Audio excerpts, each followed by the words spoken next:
ஜனநாயகன் திரைப்படத்திற்கு யுஏ சான்று வழங்க வேண்டும் என்று தனி நீதிபதி இன்றைய தினம் உத்தரவு பிறப்பித்திருக்கிறார். அதனை எதிர்த்து மேல்முறையீடு செய்திருக்கிறது தணிக்கைத்துறை. இதனால் ஜனநாயகனின் வெளியீட்டிற்கு மீண்டும் சிக்கல் ஏற்பட்டிருக்கிறது. அது குறித்தான செய்தியை தொடர்ந்து பார்த்து வருகிறோம். தணிக்கைத்துறை மேல்முறையீடு செய்வதால் ஜனநாயகனுக்கு சான்றிதழ் கிடைப்பதில் மீண்டும் சிக்கல் ஏற்பட்டிருக்கிறது. தணிக்கை சான்றிதழ் வழங்க தனி நீதிபதி உத்தரவிட்டுள்ள நிலையில் தணிக்கைத்துறை மேல்முறையீடு செய்திருக்கிறது. தணிக்கைத்துறை மேல்முறையீடு செய்ததால் ஜனநாயகன் வெளியாவதில் அதற்கு சான்று கிடைப்பதிலும் மீண்டும் சிக்கல் ஏற்பட்டிருக்கிறது. இது குறித்த விவரங்களோடு தொடர்ந்து இணைந்திருக்கிறார் நம்முடைய செய்தியாளர் மதியழகன். தற்பொழுது மேல்முறையீடு செய்திருக்கிறது தணிக்கைத்துறை. எதன் அடிப்படையில் தணிக்கைத்துறை தற்பொழுது தனி நீதிபதியின் உத்தரவை எதிர்த்து மேல்முறையீடு செய்திருக்கிறது? முழு விவரங்கள்.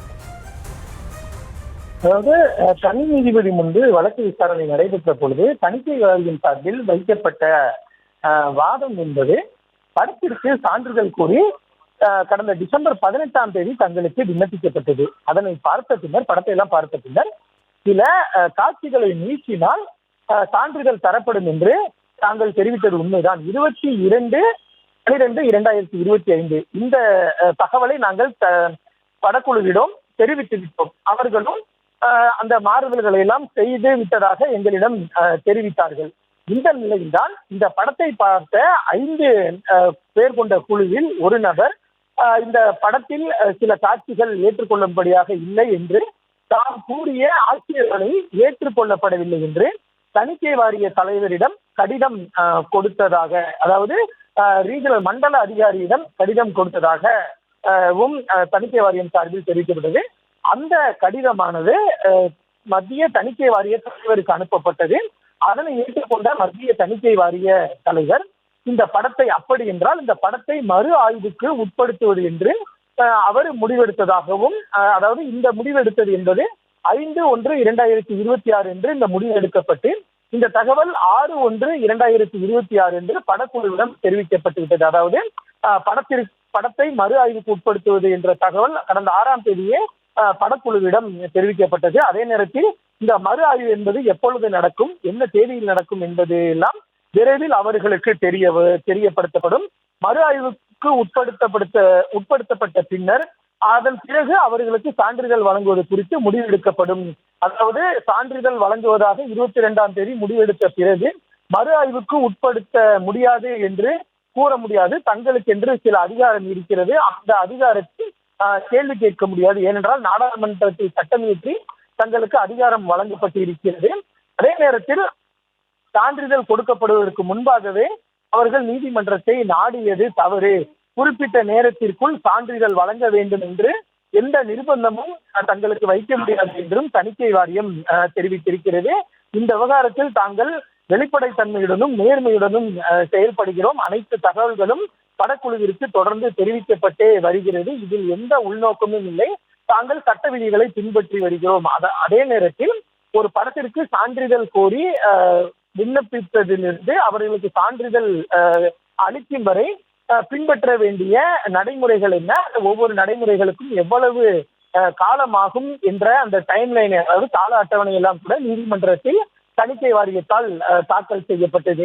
இந்த நிலையில்தான் தணிக்கை வாரியத்தினுடைய வாதத்தை ஏற்றுக்கொள்ள மறுத்த நீதிபதி அவ்வாறு, அதாவது 22/12/2025 அன்று சான்றிதழ் கொடுப்பதாக, அதாவது யுஏ சான்றிதழ் கொடுப்பதாக தெரிவித்துவிட்டு பின்னர் படத்தை மறு ஆய்வுக்கு உட்படுத்த எடுத்த முடிவு என்பது தவறானது, அந்த முடிவு நிலைக்கத்தக்கது அல்ல என்று கூறி அந்த முடிவை ரத்து செய்து படத்திற்கு உடனடியாக சான்றிதழ் வழங்க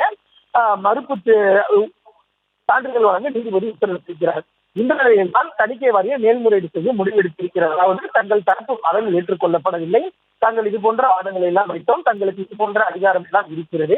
அந்த உத்தரவை எல்லாம், அந்த கருத்துக்களை எல்லாம் நீதிபதி கருத்தில் கொள்ளவில்லை என்று தெரிவித்து அவர்கள் இந்த மேல்முறையீட்டு மனுவை தாக்கல் செய்வார்கள். அதாவது தனி நீதிபதியினுடைய உத்தரவு தவறானது. எதன் அடிப்படையில் என்றால் தங்களுக்கு இது போன்ற அதிகாரம் எல்லாம் இருக்கின்றது, இந்த வாதங்களை எல்லாம் நாங்கள் முன்வைத்தோம், ஆனால் அதனை தனி நீதிபதி ஏற்றுக்கொள்ளவில்லை. எனவே அந்த உத்தரவிற்கு தடை விதிக்க வேண்டும், அந்த உத்தரவை ரத்து செய்ய வேண்டும் என்ற கோரிக்கையுடன் தான் தணிக்கை வாரியம் அவர்கள் இந்த மேல்முறையீட்டு மனுவினை தாக்கல் செய்வார்கள். அவர்களுக்கு சட்ட ரீதியான வாய்ப்புகள் இருக்கின்றன. உதாரணத்திற்கு இந்த உத்தரவு ஒருவேளை ஜனநாயகன் படக்குழுவிற்கு எதிராக வந்திருந்தாலும் கூட அவர்களும் இரு நீதிபதிகள் அமர்வை அணுகுவதற்கு சட்ட ரீதியான வாய்ப்புகள் அவர்கள் இருக்கின்றன. அவர்கள் இந்த முதல் கட்டத்தில் அவர்கள் வெற்றி அடைந்த நிலையில் தணிக்கை வாரியம் தங்களுக்கு இருக்கக்கூடிய சட்ட வாய்ப்பை பயன்படுத்தி இருக்கிறது. தனி நீதிபதி தான் இது போன்ற ஒரு உத்தரவை பிறப்பித்திருக்கிறார். இதை எதிர்த்து அவர்கள் இரு நீதிபதிகள் அமர்வுக்கு தற்பொழுது சென்று இருக்கிறார்கள். அவ்வாறு செல்வதற்கு அவர்களுக்கு சட்டத்தில் இடம் இருக்கிறது. அந்த அவர்களுக்கு இருக்கக்கூடிய வாய்ப்பை தான் அவர்கள் தற்பொழுது பயன்படுத்தி இருக்கிறார்கள். மேல்முறையீடு செய்யப்படுவதாக தெரிவிக்கப்பட்டிருக்கிறது. திங்கட்கிழமை விசாரணைக்கு எடுக்க வேண்டும் என்றும் தலைமை நீதிபதி அமர்விடம் தெரிவிக்கப்பட்டிருக்கிறது. தலைமை நீதிபதி எப்பொழுது விசாரணைக்கு எடுக்கப்படும் என்பது குறித்து தாம் முடிவு எடுப்பதாக தெரிவித்திருக்கிறார்.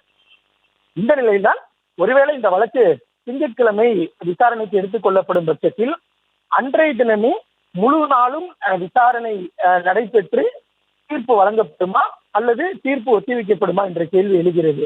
அவ்வாறு ஒத்திவைக்கப்படும் பட்சத்தில், அதாவது ஒருவேளை திங்கட்கிழமை விசாரணை எல்லாம் முடிந்து தீர்ப்பு ஒத்திவைக்கப்படும் பட்சத்தில் இந்த படத்திற்கான சிக்கல் தீர்வதற்கு மேலும் காலதாமதமாகும். ஏனென்றால் அடுத்த வாரம் திங்கட்கிழமை ஒரு நாள் மட்டும்தான் சென்னை உயர்நீதிமன்றத்தினுடைய பணி நாள். மேலும் செவ்வாய்க்கிழமையிலிருந்து அடுத்த வாரம் திங்கட்கிழமை தான் மீண்டும் சென்னை உயர்நீதிமன்றம் பணி தொடங்கும். ஏனென்றால் திங்கட்கிழமை செவ்வாய்க்கிழமையிலிருந்து வெள்ளிக்கிழமை வரை பொங்கல் விடுமுறை சென்னை உயர்நீதிமன்றத்திற்கு, சனி ஞாயிறு 2 நாட்கள் வழக்கமாக விடக்கூடிய சென்னை உயர்நீதிமன்றத்திற்கு விடுத்து மீண்டும் அடுத்த வாரம், அதாவது அடுத்த திங்கட்கிழமை தான் தொடங்கும். வர திங்கட்கிழமைக்கு அடுத்த திங்கட்கிழமை தான் மீண்டும் நீதிமன்றம் கூடும். எனவே இந்த ஜனநாயகனுடைய சிக்கல் என்பது எப்பொழுது தீரும் என்ற ஒரு கேள்வி தொடர்ந்து அதாவது நீண்டு கொண்டே இருக்கிறது. ஒருவேளை திங்கட்கிழமை விசாரணைக்கு எடுத்து அன்றைய தினமே விசாரணை நடத்தி முடித்து தீர்ப்பு கூறப்படுமா என்ற ஒரு கேள்வியும் எழுந்திருக்கிறது. ஒருவேளை திங்கட்கிழமை 12ஆம் தேதி விசாரணை நடத்தி தீர்ப்பு ஒத்திவைக்கப்படும் பட்சத்தில் அன்றைய ஒரு நாள் தான் நீதிமன்றத்திற்கு விடுமுறை. ஜனவரி 12, 14, 15, 16 என 4 நாட்கள் விடுமுறை. அதனைத் தொடர்ந்து சனி ஞாயிறு 2 நாட்கள் வழக்கமான விடுமுறை. மீண்டும் 19ஆம் தேதி தான் சென்னை உயர்நீதிமன்றத்திற்கு பணி நாள். எனவே ஒருவேளை திங்கட்கிழமை தீர்ப்பு ஒத்திவைக்கப்படும் பட்சத்தில் அந்த இடைப்பட்ட நாளிலும் தீர்ப்பு வழங்கப்படுவதற்கான வாய்ப்புகளும் குறைவாக இருக்கின்றன. எனவே இந்த ஜனநாயகன் படத்திற்கான இந்த சிக்கல் என்பது எப்பொழுது தீரும் என்ற ஒரு கேள்வி எழுந்திருக்கிறது. ஒருவேளை மேல்முறையீடு மனு விசாரணையின் பொழுது அல்லது பகுதி விசாரணை முடிந்து தள்ளி வைக்கப்படும் பொழுது தனி நீதிபதியின் உத்தரவிற்கு தடை விதிக்குமாறு, இடைக்கால தடை விதிக்குமாறு தணிக்கை வாரியம் சார்பில் கோரிக்கை விடுக்கும் பட்சத்தில் அதனை நீதிமன்றம் ஏற்றுக்கொள்ளுமா என்ற ஒரு கேள்வியும் எழுந்திருக்கிறது. ஒருவேளை ஏற்றுக்கொள்ளவில்லை என்றாலும், அதாவது இடைக்கால தடை விதிக்கவில்லை என்றாலும் கூட உடனடியாக சான்றிதழ் வழங்கப்படுமா அல்லது இறுதி தீர்ப்பிற்காக காத்திருப்பார்களா என்ற ஒரு கேள்வியும் எழுகிறது. தற்போதைய விவரங்களுக்கு நன்றி மதியழகன்.